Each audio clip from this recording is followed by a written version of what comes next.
नमस्कार, capital TV में आपका स्वागत है और मैं आपके साथ प्रिया बिस्ट। अब वक्त हो चला है ऐसे मुद्दों पर विस्तार से बात करने का जो जनता, राज्य, देश और पूरी दुनिया पर असर डालते हैं। देवभूमि में उस वक्त हड़कंप मच गया जब कांग्रेस का विजय जुलूस हिंदुओं की जान को बन गया, जहां कांग्रेस के कट्टरपंथी समर्थकों ने हिंदुओं के घरों और दुकानों पर पत्थरबाजी की। इतना ही नहीं, हिंदुओं पर जानलेवा हमला भी किया गया, सड़कों पर कत्लेआम हुआ। इसके अलावा पुलिस को भी फुल दादागिरी दिखाई गई, लेकिन पुलिस ने तगड़ा एक्शन लेते हुए अच्छा इलाज कर दिया है। तो क्या कुछ है पूरा मामला, चलिए आपको बताते हैं।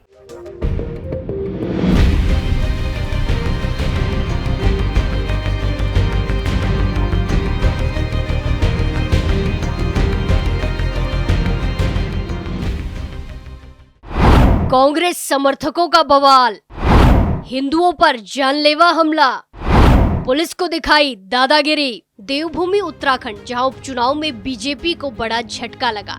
बद्रीनाथ और मंगलौर दोनों ही सीट से बीजेपी को हाथ धोना पड़ा है। बद्रीनाथ सीट पर कांग्रेस प्रत्याशी लखपत सिंह बुटोला 5224 वोटों से विजयी रहे। वहीं मंगलौर विधानसभा से कांग्रेस प्रत्याशी काजी निजामुद्दीन ने बीजेपी के करतार सिंह बड़ाना के सामने 449 वोटों से जीत दर्ज की है। दोनों विधानसभाओं ने कांग्रेस की जीत के बाद जगह जगह कांग्रेस कार्यकर्ताओं में उत्साह का माहौल दिखा। कार्यकर्ताओं ने रंग गुलाल डालकर होली की तरह जीत का जश्न मनाया।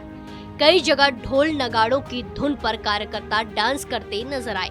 लेकिन विधानसभा उपचुनाव के परिणाम आने के बाद मंगलौर क्षेत्र में दहशत का माहौल रहा। एक के बाद एक घटनाएं सामने आने से पुलिस के सामने भी सुरक्षा व्यवस्था चुनौती बनकर खड़ी रही। काजी के समर्थकों की तरफ से निकाले गए विजय जुलूस में दुकानों पर पथराव और इसके बाद घर में घुसकर हिंदुओं पर जानलेवा हमला किया गया, जिससे इलाके में दहशत का माहौल बन गया।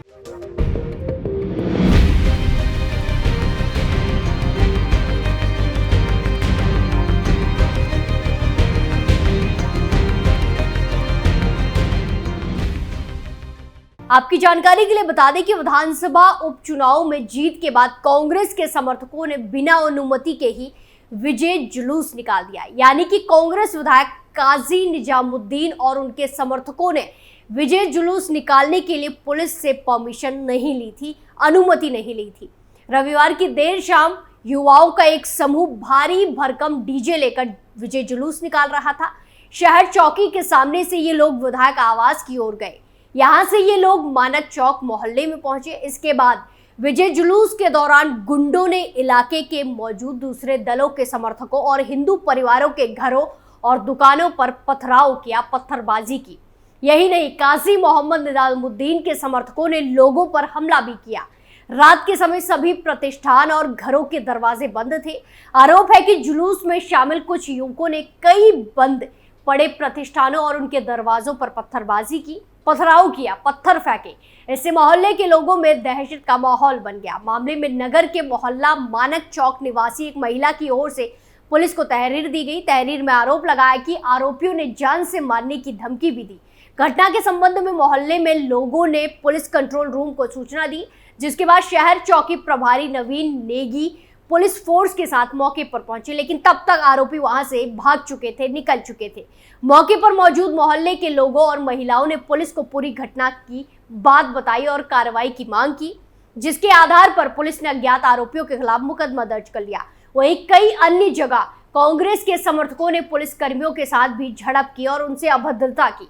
पुलिस कर्मियों से भिड़ गए और सड़कों पर हंगामा किया गया। इस हंगामे के कई वीडियो सोशल मीडिया पर वायरल हो रहे हैं। मंगलवार 16 जुलाई 2024 को इस पूरे मामले में पुलिस ने बताया कि कांग्रेस विधायक काजी निजामुद्दीन के विजय जुलूस में दुकानों और घरों पर पथराव किया गया और लाठियों से भी हमला किया। इसके बाद पुलिस ने संगीता, एसआई नवीन नेगी और नौशाद की शिकायत के आधार पर संबंधित धाराओं के तहत मामला दर्ज किया। जुलूस के दौरान कई सारे वीडियो सामने आए। एक वीडियो में काजी निजामुद्दीन के समर्थकों ने मीडिया से बातचीत में कहा कि वो कानून तोड़ेंगे, क्योंकि विधानसभा उपचुनाव में कांग्रेस की जीत के बाद उनके पास इसका लाइसेंस है। उधर कानून व्यवस्था बनाए रखने के लिए हरिद्वार एसएसपी परमेंद्र डोभाल ने घटना में शामिल सभी आरोपियों की जल्द से जल्द गिरफ्तारी और क्षेत्र में शांति व्यवस्था बनाए रखने के सख्त निर्देश दिए। पुलिस ने आरोपियों की पहचान के लिए सबूत जुटाने की पूरी कोशिश कर दी। पुलिस ने आरोपियों की गिरफ्तारी के लिए कई टीमों का गठन किया। आरोपियों की पहचान के लिए पुलिस टीम वीडियो फुटेज और इंटरनेट पर वायरल कई वीडियो के साथ साथ मैनुअल आउटपुट की भी जांच कर रही थी। वहीं हिंसक घटना की जांच के दौरान पुलिस ने 5 आरोपियों को गिरफ्तार कर लिया। इनके नाम इरफान पुत्र जुएब, अबरार पुत्र शोएब और इरफान पुत्र दिलनवाज है। ये सभी मोहल्ला मर्दगान मंगलौर के रहने वाले हैं। बाकी 2 आरोपियों में कामिल पुत्र साकिब और शमशाद पुत्र सनाउल्लाह शामिल है। ये सभी सराय अजीज मंगलौर के रहने वाले हैं। इस मामले में आगे की पुलिस कार्रवाई कर रही है। वहीं एक अन्य वीडियो भी इंटरनेट मीडिया पर प्रसारित हो रहा है जिसमें युवक जान से मार डालने की धमकी दे रहा है।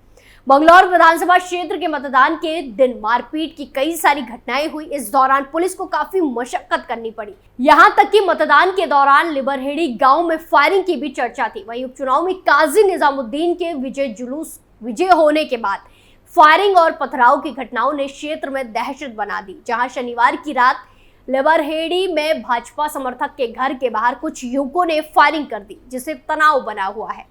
यह मामला अभी ठंडा भी नहीं हुआ था कि रविवार की रात को काजी निजामुद्दीन के समर्थक एक तरफ से निकल गए। विजय जुलूस के दौरान भीड़ ने हिंदू दुकानदारों की दुकानों पर पथराव कर दिया।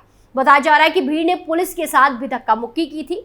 इस मामले में पुलिस ने मुकदमा दर्ज किया है। वहीं एक अन्य मामले में रविवार की रात कुछ लोग एक व्यक्ति के घर में घुस गए और बीजेपी को वोट डालने का आरोप लगाते हुए उसकी पिटाई कर दी, जिससे दहशत बन गई।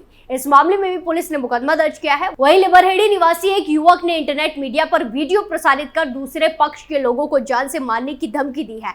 इस मामले में पुलिस ने मामला दर्ज किया, मुकदमा दर्ज किया। इस तरह की तमाम घटनाओं को लेकर मंगलौर क्षेत्र में दहशत का माहौल है। वहीं मंगलौर और लिबरहेड़ी क्षेत्र में पुलिस और पीएसी तैनात की गई है।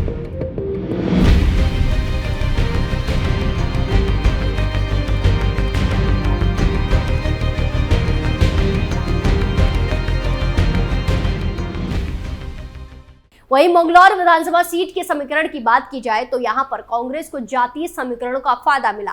मंगलौर सीट एक ऐसी सीट है जो भाजपा कभी भी जीत नहीं पाई है। बीजेपी की यहां कभी जीत नहीं हुई है। अल्पसंख्यक बहुल ये सीट एक बार हाजी तो एक बार काजी के पास रही है। मंगलौर सीट पर मुस्लिम और अनुसूचित जाति के वोट निर्णायक माने जाते हैं। विधानसभा क्षेत्र में 50% वोट मुस्लिम है तो जबकि 18% अनुसूचित जाति वर्ग के वोट है। 32% वोट में ओबीसी, गुज्जर, सैनी और अन्य वर्गों के वोट आते हैं। मुस्लिम मतदाताओं की संख्या अधिक होने की वजह से इसी समुदाय के नेता जीतते रहे हैं। 2017 में कांग्रेस के काजी निजामुद्दीन और 2022 में बसपा के सरबत करीम अंसारी ने चुनाव जीता था। सरबत करीम अंसारी के निधन से खाली हुई सीट पर बसपा ने उनके बेटे अबेदुर रहमान को मैदान में उतारा था, जबकि कांग्रेस से काजी समर में थे। हालांकि देखा जाए तो भाजपा ने करतार सिंह बड़ाना को टिकट देकर कुछ हद तक गुज्जर वोट को अपने पक्ष में किया। अल्पसंख्यक वोट बसपा और कांग्रेस में बटा जरूर है, लेकिन इस बार काजी ने ये सीट जीत ली। वहीं देखा जाए तो ये अब तक हुए सभी चुनावों में बीजेपी को करारी शिकस्त का सामना करना पड़ा और इस बार भी बीजेपी को फिर हार का सामना करना पड़ा। पिछले विधानसभा और लोकसभा चुनाव में प्रदर्शन पर नजर दौड़ाएं तो इस सीट पर भाजपा को अब तक सबसे अधिक 24,101 वोट 2019 के लोकसभा चुनाव में मिले। 2024 के लोकसभा चुनाव में पार्टी के वोट घटकर 21,000 रह गए। 2017 के विधानसभा चुनाव में पार्टी ने 16,964 वोट हासिल किए थे। वहीं 2022 में उसे 18,763 वोट मिले, यानी 5 साल में वो 1,799 वोट ही बढ़ा सकी। एक भी चुनाव में कांग्रेस और बसपा के आसपास भी नजर नहीं आई। लेकिन कांग्रेस की जीत के बाद जिस तरह से मंगलौर में दहशत फैली है, दहशत का माहौल है, वो कई सारे सवाल खड़े कर रहा है, कई सारे सवाल उठा रहा है। मंगलौर में नवनिर्वाचित कांग्रेस विधायक काजी निजामुद्दीन की रैली के दौरान पथराव हुआ, जिसमें कई लोग घायल हुए। हिंदुओं पर जानलेवा हमला किया गया। लोगों ने मंगलौर पुलिस से कार्रवाई की मांग को लेकर रात भर हंगामा किया। इस पूरे मामले में आपकी क्या राय है, कमेंट कर जरूर बताएं। स्पेशल स्टोरी में आज के लिए इतना ही। फिर पेश होंगे नए मुद्दे के साथ। बाकी तमाम खबरों के लिए देखते रहिए कैपिटल टीवी उत्तर प्रदेश। नमस्कार।